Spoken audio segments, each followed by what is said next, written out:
బాబాయ్ నమస్తే, ఏం చేస్తుంటారు మీరు? నేను పొలాలు కొని పెడుతుంటా. Real estate broker. ఎలా ఉంది బిజినెస్? చంద్రబాబు వచ్చింది కానీ పర్లేదు. ఎందుకని? గేరు ఎత్తుకుంది.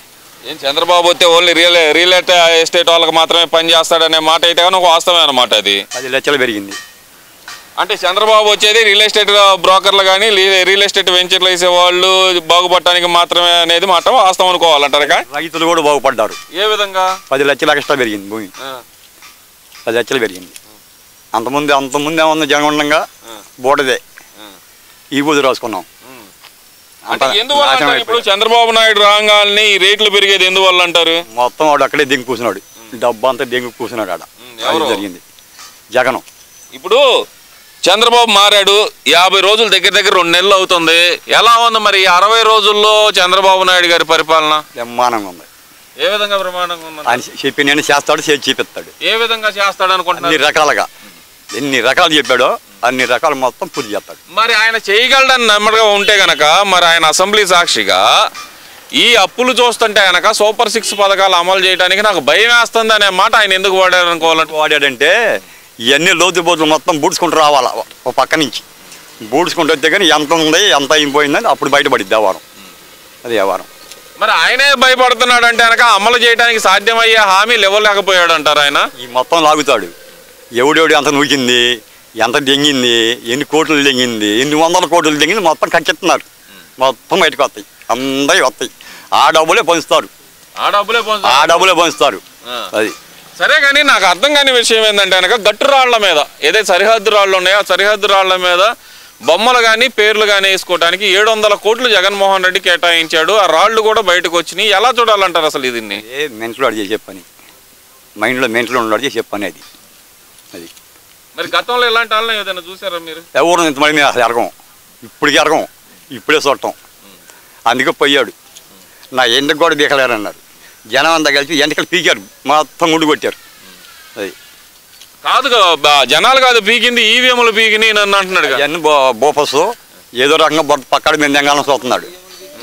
అది అంటే ఈయన మరీ గట్టిగా చెప్తుంది ఏంటంటే కనుక నిన్న ఏది పాడేరు వాళ్ళ కార్యకర్తలు ఎంపీటీసీలు జెడ్పీటీసీలతో వాళ్ళతో మాట్లాడుతూ ఇలా ఉందనుకుంటే కనుక నేను అసలు పోటీలో నిలబడేవాడిని కాదు, నన్ను అందరు కలిపి మోసం చేశారు, ఈవీఎంలు మోసం చేసినాయి, ప్రజలు మోసం చేయలేదు నన్ను అంటున్నాడు కదా. మరి ఈవీఎంలు మోసం చేయాల, ఎమ్మెల్యేలను ఇటోళ్ళని అడ్డు మార్చి అడ్డోళ్ళని ఇటు మార్చి ఆడే కొడుచుకున్నాడు.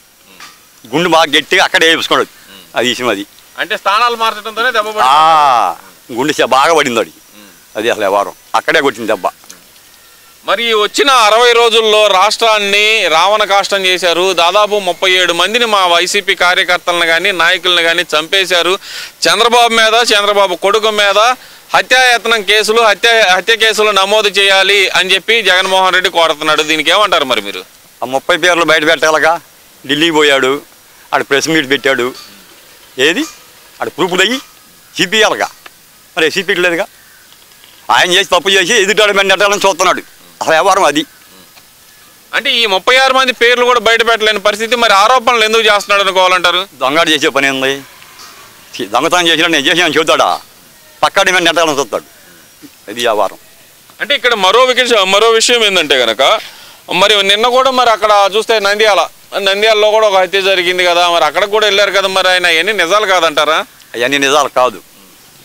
చంద్రబాబు నెట్టాలా, ఏదో ఒక ఆరోపణ చేయాలా. జనంలోకి రావాలంటే ఏదో శవం ఉండాలా. అర్థం కాలేదు. శవం ఉంటేనే ఆ శవం కాడికి పోయి చంద్రబాబు చంపాడని చెబుతాడు. అంటే విడిగా రాడా ఆయన? రాడు. శవం ఉండాలా. శవం ఉంటేనే అక్కడే ఉంది. మరి మామూలుగా పోవాలంటే శవం ఉండాలా. అది టెక్నిక్. మరి ఆయన ఇప్పుడు అంటున్నాడు కదా, ప్రజల తరపున ప్రజల కోసం ప్రజల మధ్య నుంచి నేను ప్రజా యుద్ధం మొదలు పెడతాను అంటున్నాడు కదా. నేను మొదలు పెడతాడంటారా? ప్రజా యుద్ధం మొదలుపెట్టి ఎవడైతే మన ఓడిపోడు. అన్నీ బాగా దింగాడు కాబట్టి అన్ని డబ్బులన్నీ పోయాడు అన్నా. మరి చూస్తుంటే ఇప్పుడు రోజుకు ఒక ఆరోపణ, లేదంటే రోజుకు ఒక కబ్జా విషయాలు బయటకు వస్తున్నాయి. దాదాపు పెద్దిరెడ్డి విషయంలోనే 960 ఎకరాలు అనేది కబ్జాలు అనేది బయటకు వస్తున్నాయి. ఎలా చూడాలంటారు ఈ పర్వాన్ని? అసలుకి అందరం లాగుతారు, అందరం జైలు పంపిస్తారు. పెద్దిరెడ్డి కూడా వెళ్తాడు. జగన్ ఏం లేదు, మొత్తం పెద్దిరెడ్డిది వ్యవహారం. అంటే ఇక్కడ ఆయన దీనికి జగన్మోహన్ రెడ్డి చెప్తుంది ఏంటంటే పెద్దిరెడ్డి చంద్రబాబు నాయుడు ఇద్దరు ఒకే క్లాస్మేట్లు, చంద్రబాబు నాయుడిని పెద్దిరెడ్డి కొట్టాడు కాబట్టి అప్పట్లో ఇప్పుడు ఇలా కక్ష తీర్చుకుంటున్నాడు అనే మాట చెబుతున్నాడుగా. అవన్నీ ఉత్తమ మాటలండి. పెద్దిరెడ్డి జైలు పోతాడు, ఇప్పుడు అది ఎంగనని గక్కిస్తారు, పొలం అంతా గక్కిస్తారు, ఇవన్నీ జరిగాయి. ఎవడు అడ్డం వస్తే వాడిని చంపేసేవాడు. ఎవడికాడు భయం ముట్టి నోరు మూసుకున్నాడు. ఇప్పుడు పార్టీ వచ్చినాక అందరూ బయటకు వచ్చారు. మన ఎంతమంది 500 600 మంది వచ్చారు ప్రెస్ మీట్లోకి. 600 మంది కాగితాలు తెచ్చి బయట పెట్టారు. అయ్యా నా కాగితాలు చూడు, అయ్యా నా చెరువు పోయింది, అయ్యా నాది 4 ఎకరాలు, నాది 5 ఎకరాలు, నాది 10 ఎకరాలు. ఎవరు పట్టినా ఉన్నారు? పొడి చేస్తాడు వాడు.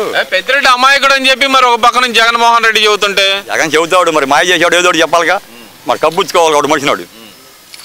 ఇప్పుడు మరి నాకు ప్రతిపక్ష హోదా కావాలని చెప్పి ఒక పక్కన అడుగుతున్నాడు జగన్మోహన్ రెడ్డి. ఆ ప్రతిపక్ష హోదా ఇస్తారంట అనుకోవచ్చు అంటారా? ఇవ్వకూడదు.